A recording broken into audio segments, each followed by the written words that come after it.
Why do I need to use these freight classifications? I could just figure this out for myself. Oh, okay, fine.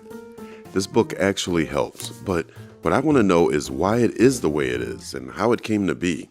Who can I ask? Hello, Stanley Shippensburg. I'm Carly Classifica, and I understand that you're looking for answers about the National Motor Freight Classification.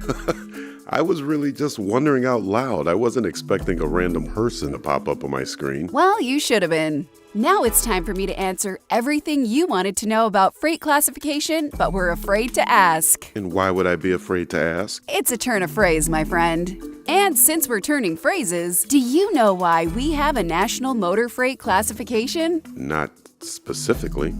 There are companies all over this great land of ours, Stanley, with things that need to go from place to place. Big things, small things, large things, tall things, things in boxes, crates, drums, or just strapped on pallets. And Stanley, each of these things comes with questions. What should the cost be to ship an item? The cost includes factors like, what is the density of the handling unit or shipment?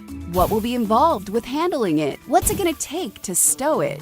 Is it going to present a liability issue? Stanley, who knows how to answer all these questions and on what criteria? I guess you'd have to come up with something. Unless, Stanley, this is the best part, unless someone's already done it for you. I do like the sound of that. Of course you do. I can see you're a smart man. You really think so? I have no idea, but I do know this. The NMFC considers everything. Everything! Let's go on a journey, Stanley.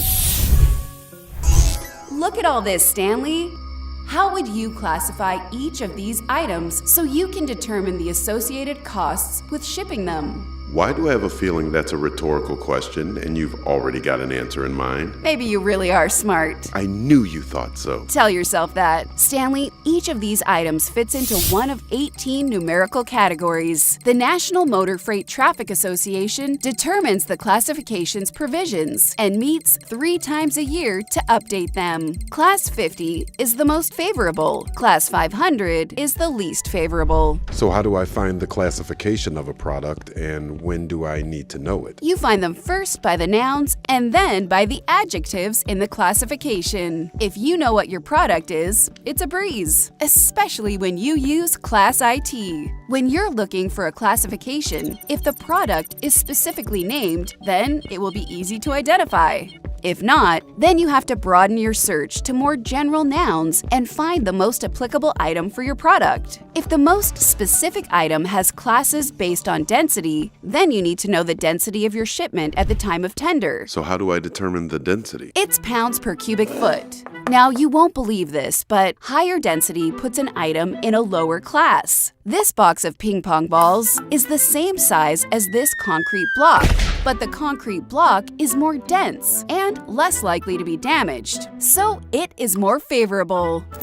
Except from gravity. Touché. Sometimes density is the primary factor, but not always, because sometimes handling, stowability, and liability also come into play. Sure, because even beyond density, some items are easier to handle than others. You're darn right they are. Some items, like hazardous materials or sensitive electronics, require more care in handling, so they may be in a higher class. And higher isn't really better since it means less favorable. Look how fast you pick up on things. Next, we consider stowability. What's the best way to put it in the truck so it will fit and it won't get damaged? See this box of nuts and bolts? That would be easy to stow. How about this couch? Oh, no. Not so easy to stow that with other freight, is it?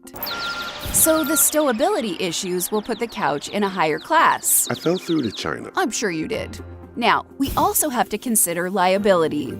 This roll of paper? Not a big liability concern. Correct. But this package of firecrackers? Ooh. What? I thought they were gonna explode. What must you think of me? The firecrackers carry more liability concerns, so that could put them in a higher class than the roll of paper. So let me see if I have this straight. You consider all these factors: density, handling, stowability, liability. And based on characteristics and evaluation of each of the 4, a class or classes between 50 and 500 are assigned. By George, I think he's got it. People always say that. Who's George? Here's an example of some items and where they might fall in the classification, depending on certain factors. This is not as complicated as I thought. There's often more to it, like density, packaging, and other things. But if you get this, you get the idea. I get the idea. So if my product's classification is based on density, how do I make sure I'm calculating the density correctly? There are 3 steps. First, you measure the extreme dimensions: length, width, and height, including the pallet and the packaging of each handling unit. Then you multiply length by width by height. Now you've got total cubic inches. To convert it to cubic feet, divide it by 1,728. Why 1,728? Because math. Second, weigh the handling unit or package. Third, you calculate the density by dividing the weight by the cubic foot. If your handling units vary in size and/or weight, be sure to calculate the density of each handling unit. I'm with you. You could also use Class IT's calculator to do the math for you. I love Class IT. It's all digital and really easy to search and use. This really doesn't sound all that complicated. It isn't. And it saves you from a lot of complications you don't need in your life.